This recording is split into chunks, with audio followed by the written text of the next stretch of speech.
एक नया चैनल बनाया है और उस चैनल के ज़रिए हमारे शहर के जो कि नए नए कलाकार हैं आप उसको मौका दे रहे हैं, एक अच्छा प्लेटफॉर्म दे रहे हैं। ये तो बड़े सौभाग्य की बात है और ख़ास करके नए आर्टिस्टों के लिए बहुत सौभाग्य की बात है। नहीं तो स्थिति अभी क्या है कि एक्टरों को क्या है कि काम के बहुत लाले पड़े हुए हैं। तो अगर आपके इस चैनल के ज़रिए हमारे कलाकारों को, हम जैसे कलाकारों को, नए कलाकारों को अगर मौका आप दे रहे हैं, अपने प्लेटफॉर्म पे बुला रहे हैं, तो ये बहुत ही अच्छी बात है हम कलाकारों के लिए। और ये हमारे सारे कलाकार जगत जो कि बनारस के आसपास रहते हैं उनके लिए भी ये बहुत बड़ी अपॉर्चुनिटी है कि आप मौका दे रहे हैं। और हमारी पूरी कोशिश रहेगी कि हम आपके साथ मिलजुल कर काम करें और अपना बेस्ट दें। और थैंक यू। भोजपुरी के मामले में भी आप कुछ कहना चाहेंगे सर, जो न्यू गाने जैसे बन रहे हैं, देखिए जो कहाँ तक सही है, कहाँ नहीं तक नहीं नहीं, गलत, देखिए इसमें क्या और अच्छा हो गाने सकता अगर है? अगर गाने गलत हैं, अश्लील हैं, तो वो समाज कभी भी स्वीकार नहीं करेगा और हम कभी उस चीज़ का समर्थन भी नहीं करते हैं। हम हमेशा, चूँकि हमारी जो भोजपुरी है वो बहुत ही समृद्ध परंपरा रही है। भोजपुरी की जो पहली फिल्म बनी थी गंगा मैया तोहें पियरी चढ़ी बो, उस गाने का आज तक कोई रिकॉर्ड क्या है कि तोड़ ही नहीं पाया है, न उसके पैरेलल में कोई ऐसे गाने आए हैं।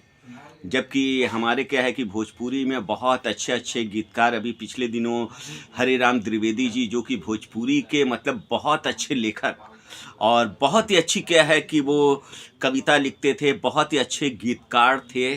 तो अगर वैसे वैसे लोगों का उपयोग किया जाता तो मुझे लगता है कि भोजपुरी में बहुत ही अच्छे अच्छे गाने आपको सुनने को मिलते। वैसे अभी भी क्या है कि जैसे कल्पना पटवारी जी बहुत ही अच्छा गाती हैं, वो तो भिखारी ठाकुर के गीतों को लेके क्या है कि राष्ट्रीय अंतर्राष्ट्रीय स्तर पे इस समय वो काफ़ी क्या है कि चर्चा में हैं। और चंदन तिवारी करके हैं जो कि भोजपुरी की बहुत ही अच्छी लोक गायिका हैं। ये लोग लोक गायिका हैं और हमको लगता है कि जो लोक गायिका हैं वो अपनी मिट्टी की सुगंध को लेके आगे बढ़ती हैं, अपनी गायिका में क्या है कि वो समावेश करती हैं। तो ऐसे लोगों को भोजपुरी में आना चाहिए, न कि एल्बम बनाने वाले वो गाने भी लिख दे रहे हैं और जब एल्बम बनाने वाले गाने लिखेंगे तो कैसा गाने लिखेंगे, वही जैसा कि अब क्या है कि मैं अपने शब्दों में नहीं बोलना चाहता हूँ, मुझे अच्छा नहीं लगता है।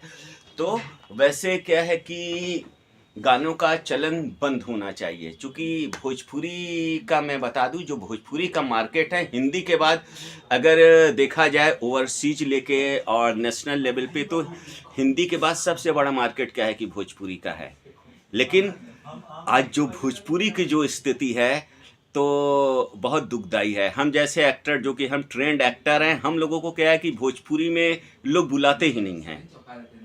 जबकि हम जैसे ट्रेंड एक्टरों को जो कि एनएसडी बीएनए जो कि हमारे पूर्वांचल के ही लोग हैं उनको क्या है कि मौका देना चाहिए। लेकिन सिस्टम यह है कि जो सिंगर है उसी को क्या है कि लोग मौका देंगे। तो वैसी ही स्थिति आज भोजपुरी की आप देख रहे हैं कि भोजपुरी क्या है कि फ्लॉप वाली स्थिति में है। और मैं चाहूँगा कि इस चैनल के माध्यम से जो लोग भी मेरी बातें क्या है कि सुन रहे हैं और जो प्रोड्यूसर भी जो हमारी बातों को सुन रहे हैं, तो प्लीज़ क्या है कि इस चीज़ को ध्यान रखिए। भोजपुरी हमारी बहुत ही समृद्ध है, संस्कृति दृष्टि से भी और गायकी के दृष्टि से भी। और अपने तो नए कुछ प्रोजेक्ट के बारे में आप बताएं अब सर। देखिए, नए प्रोजेक्ट के बारे में कुछ ऐसे प्रोजेक्ट है जिसको कि अभी हम रिवील नहीं कर सकते हैं। वैसे मैं तो लगातार अभी क्या है कि मैं हिंदी वगैरह में काम कर रहा हूँ। जहाँ तक भोजपुरी की बात है तो मैं बता दूँ, अभी मेरी बी फॉर यू से एक फिल्म आने वाली है, सास बहू चली स्वर्ग की ओर, जिसके डायरेक्टर हैं मंजुल ठाकुर जी, जो कि वो भोजपुरी के बहुत ही इंटेलिजेंट डायरेक्टरों में से हैं और उन्होंने बहुत ही सामाजिक पृष्ठभूमि की बहुत सारी फिल्में बनाई हैं।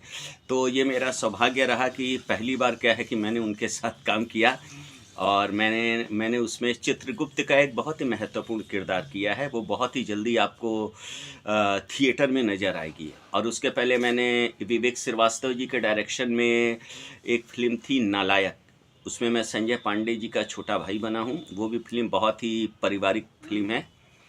तो ये हुआ और अब और भी हिंदी के भी क्या है कि बहुत सारे हैं, वो अभी क्या है कि मैं रिवील में नहीं करूँगा। वैसे अभी पिछले दिनों क्या है कि ये मेरा हॉट स्टार पे मुर्शिद करके एक वेब सीरीज आई थी जिसमें के मेनन साहब थे, और भी अभी हमारे 2-3 प्रोजेक्ट पाइपलाइन में लगे हुए हैं। अभी प्रेजेंट क्या है कि मैंने एक हिंदी मूवी भी की है, लेकिन उसको अभी मैं रिवील नहीं करना चाहता।